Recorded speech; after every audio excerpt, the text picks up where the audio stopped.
Right over here, sir. Let's make this quick. I got squash at 4. Thank you guys for being here today, Vassar and Bowden, to talk about Malcolm Gladwell's Revisionist History, Episode 5, Food Fight, about each of your schools. The organism as a brain metaphor talks about the idea that when one part of the brain stops working, then the others will continue to operate. For example, when Bowdoin's financial aid program is poorly funded, their dining and dorm services operate properly. Secondly, it references the input stimulus to a brain and the output actions. This can be applied in an organization receiving information and then acting on it. So in our class, we talk about organizations as brain, and in Malcolm Gladwell's podcast, he talks about each of your schools. Would you guys like to give a little insight as to how you think your schools each fit this mold as organizations as brain? So in our class, we spoke a little bit about how in an organization as a brain, the metaphor states that when one part of the brain is not operating properly, which we've heard some complaints at our fine institution that our financial aid has not been benefiting as many people as it possibly could. But the rest of the brain is operating in a more proper way. We've been establishing pretty high quality of life on campus with dining options and dormitory options. It's been pretty good, other than our one setback there in financial aid. So one component of the brain that we might be missing, but we can still operate perfectly fine, is we don't have the best food, yet we still operate perfectly fine.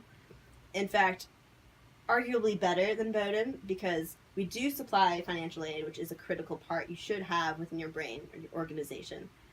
We continue to promote diversity in the student body, and we take in students from all income backgrounds and diverse home lives, or from whatever, not just this typical Bowdoin student of the high upper class, but we have a diverse student body, which leads to collaboration and a more interesting community.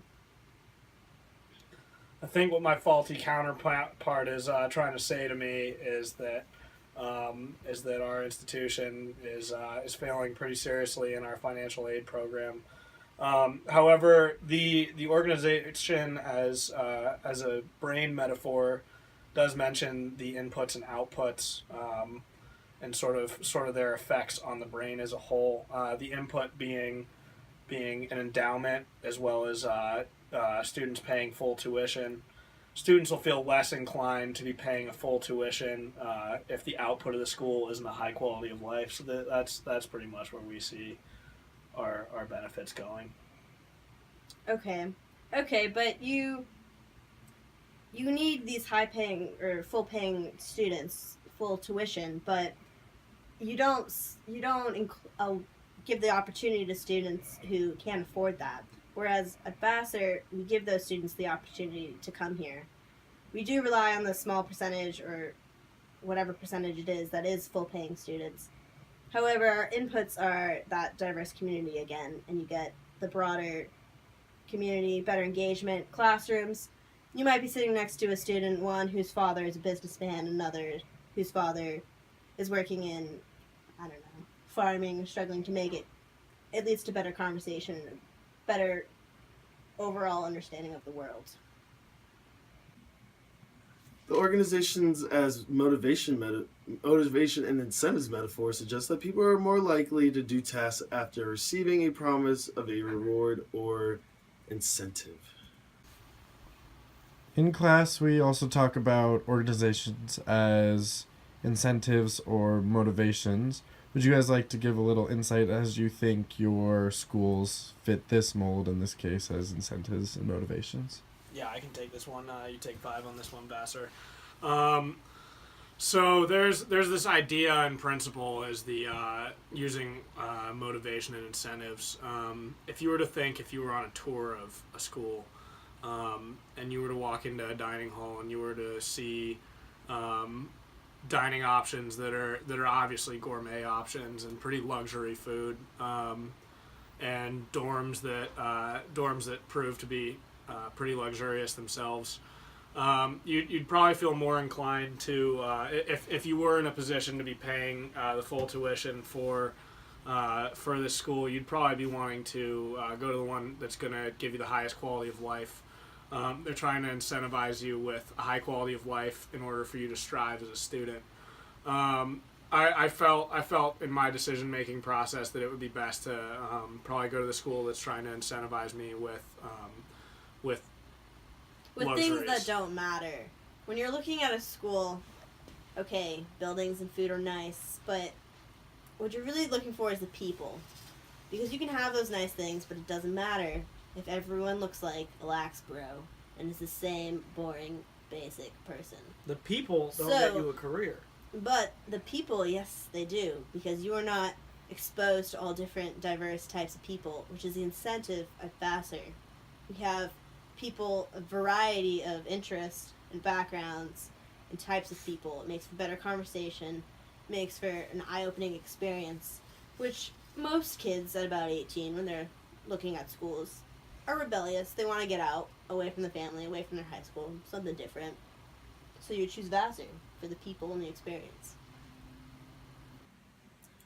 The organization as organism metaphor refers to the evolutionary approach that survival is a principle of utmost importance in an organization.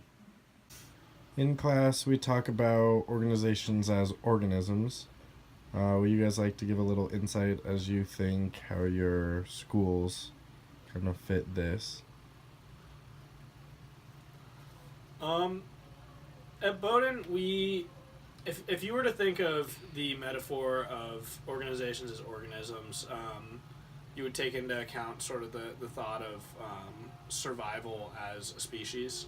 If you were to think of both schools as species, Bowdoin has 55% of its student body paying full tuition, which is incredibly beneficial for the school because it's had the space to grow as an institution, as well as provided students with standards that they would hope to see. And because we've been able to bring in as many of these full tuition students as we can, our endowment has actually been able to find a way to increase, and it's led to a more successful growth in the school in the end, both academically and fiscally. And I will admit, Vassar College as an organism is struggling to survive financially. We only have about 40% of the student body paying in full. So that leaves us with very little wiggle room. Therefore, we're allocating our funds towards financial aid to help us grow and include more students. But that unfortunately means we can't designate much money towards food.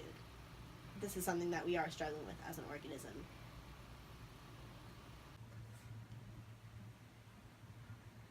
A psychic prison refers to the notion of being stuck in a single mindset and scared to step outside their comfort zone.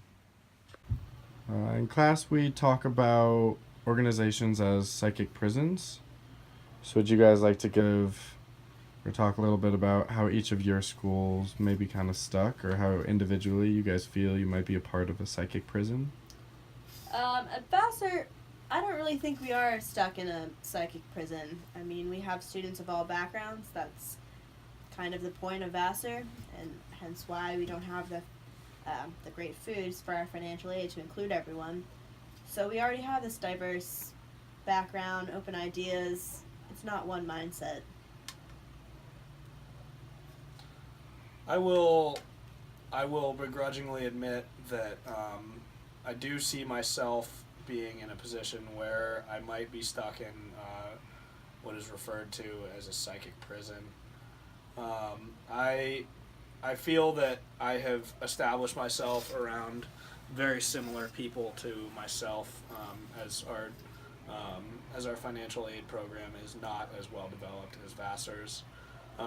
Going into the workforce, this might be sort of detrimental because I'll be more accustomed to being around people who are like me in multiple ways, and this could definitely hurt me in a lot of ways. Again, I don't like to admit that, but I do see that Bowdoin might be putting me in a pocket of people that is one that is very uniform all the way through. We'd like to say a final thank you to students from Vassar and Bowdoin for giving talks about their schools and how they relate to organizations as different entities. Thank you. This has been a pleasure. Best of luck to you Pleasure. and your future business endeavors. I have to get to squash. Can we cut this now?